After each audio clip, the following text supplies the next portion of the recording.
Mes chers camarades, bonjour. Brahim Adiba, secrétaire de la branche industrie de la Fédération de la pharmacie. Alors je vais être un petit peu moins peut-être revendicatif que pas mal d'interventions qu'on a entendues, mais j'aimerais être un petit peu pour une fois informatif. On parle beaucoup de la santé et du médicament, mais ça reste des fois un petit peu obscur pour certains d'entre nous, ou peut-être une majorité, on va voir. Alors tout d'abord, bonjour à tous les congressistes. Je vous adresse le salut fraternel des syndicats Sanofi Pasteur, Marcy-l'Étoile, Lyon, Val-de-Reuil, Neuville, ainsi que ceux de Mérial, de Lyon et Toulouse. Alors l'industrie pharmaceutique en France et dans le monde, elle est compliquée suivant les zones géographiques, avec des disparités parfois énormes. Entre l'accès aux soins des pays développés, qui reste encore à améliorer, avec des systèmes de financement d'État ou privés, et celui en France, s'appuyant pour une large part sur la sécurité sociale. Vous ne le savez peut-être pas, qui au passage finance environ 50% du coût des médicaments vendus par les laboratoires, notamment les plus grands, dont Sanofi, Pfizer, Novartis et bien d'autres. Depuis 2 ans, que constatons-nous au niveau de cette branche? Une branche patronale ne faisant que se plaindre des mesures fiscales et du pacte de responsabilité. En clair, aujourd'hui, ils nous font la morale sur les fameux 5 milliards qu'ils doivent payer au titre de la participation qui ont été décidés par le gouvernement. En clair, ils nous font des petits cacas nerveux, des crises d'urticaire et autres. Pourtant, ce n'est pas les médicaments qui manquent. Pourtant, la même branche ne parle pas des milliards engrangés depuis 20 ans sur le dos des citoyens et de la sécurité sociale qui, au final, les refinancent encore une fois. Là, un silence assourdissant sur les dividendes astronomiques, quand dans le même temps, les salaires minimums pour une des industries de pointe avec l'aéronautique à 3 niveaux en dessous du SMIC. C'est inadmissible. Et oui, c'est aussi cela le monde de la pharma. Pour illustrer cela, en 2015, lors de la première réunion sur la NAO, c'est simple, il y a eu une fin de non-recevoir, c'est donc 0 de revalorisation sur la grille. Étonnamment, la productivité est en hausse via des installations performantes avec toujours moins de salariés et des risques psychosociaux, par contre, en hausse permanente. Toujours dans un monde de la santé qui ne parle que de l'amélioration des conditions de travail de ses salariés. Quelques chiffres. En France, entre 1975 et 2010, l'industrie manufacturière a chuté de 41%. La pharmacie, de 1995 à 2009, est passée de 146 751 salariés à 174 877. Là, nous étions en hausse, tout allait bien. Les dividendes rentraient à flot, dont 106 600 dans le médicament à usage humain. Cela représente un salarié sur 20 en France. Il y avait 6 600 salariés au niveau du vétérinaire, 29 800 pour les dispositifs médicaux et 15 200 dans le diagnostic in vitro. En 2010, nous ne sommes plus que 103 900.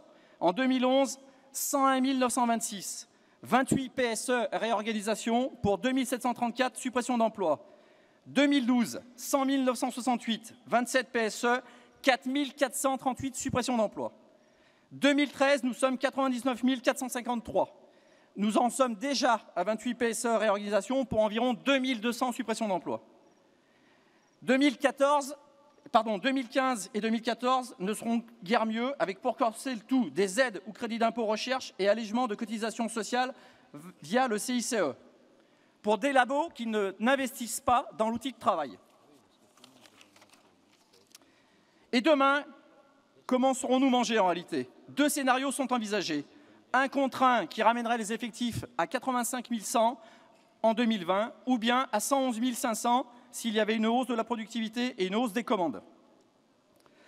Bien évidemment, ça sera suivant les politiques qui seront mises en œuvre par les pouvoirs publics, principalement en recherche et développement pour garantir l'avenir. Il faut quand même savoir que la R&D aujourd'hui est extrêmement touchée. Une grande partie de nos chercheurs et ingénieurs n'arrivent plus à pouvoir mettre en œuvre leur savoir-faire, leurs compétences, à cause des restructurations permanentes de nos labos. La situation des visiteurs médicaux est encore plus grave et elle parle d'elle-même. Il y a eu 50% des postes en moins en 10 ans. En 2004, ils étaient 24 130. En 2014, ils ne sont plus que 10 510 et 3 228 APM. Face à cette situation, nous ne nous laissons pas gagner pour autant par la morosité qui reste entretenue, en proposant partout où cela est possible des adaptations et des formations pour garder les salariés sur les sites, dans les entreprises et dans leur région d'implantation. Un projet est en cours actuellement, il faut le savoir, sur de plus en plus de mobilité des salariés, quitte à les faire changer complètement de région. Donc je vous laisse apercevoir ce que cela va quand même engendrer comme situation au niveau de la vie familiale. Alors cette fédération, quand même, elle travaille beaucoup. Pour tout ça, je remercie bien évidemment son secrétaire général Jacques Técher, ainsi que toute l'équipe qui y participe, Daniel, Brigitte, Denis, etc. Bien évidemment, sans oublier l'aide de la Confédération, qui souvent est là pour nous donner un coup de main sur des sujets particuliers, sur des formations et autres. Alors bien évidemment, une fédération et une branche, ça ne travaille pas tout seul. Bien que j'en sois le porte-parole, je suis obligé de dire un grand merci quand même à toute l'équipe de négociation. Je pense qu'ils sont dans la salle, à Roselyne, à Louisette, à Véronique, à Virginie, à Corinne et d'autres, à Christian, bien évidemment Loison, à François Plouillet, à Éric Dondel, à Stéphane Guyot, etc. Le porte-parole n'est toujours que celui qui est devant le micro ou devant la scène. N'empêche que le gros du travail, il se fait dans l'ombre avec tous ces gens-là. J'aimerais qu'on les applaudisse. Et c'est le boulot de tout le monde, ça.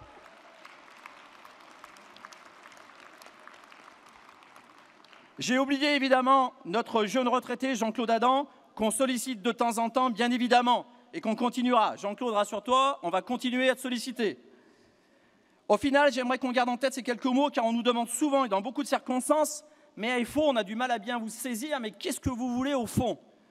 Moi, j'aimerais bien qu'on arrive à leur répondre. Ce que nous ne voulons pas, c'est la remise en cause permanente et à tous les niveaux des instances représentatives du personnel et du dialogue social, dans le privé comme dans le public. Vive la Confédération Générale du Travail. Je vous remercie.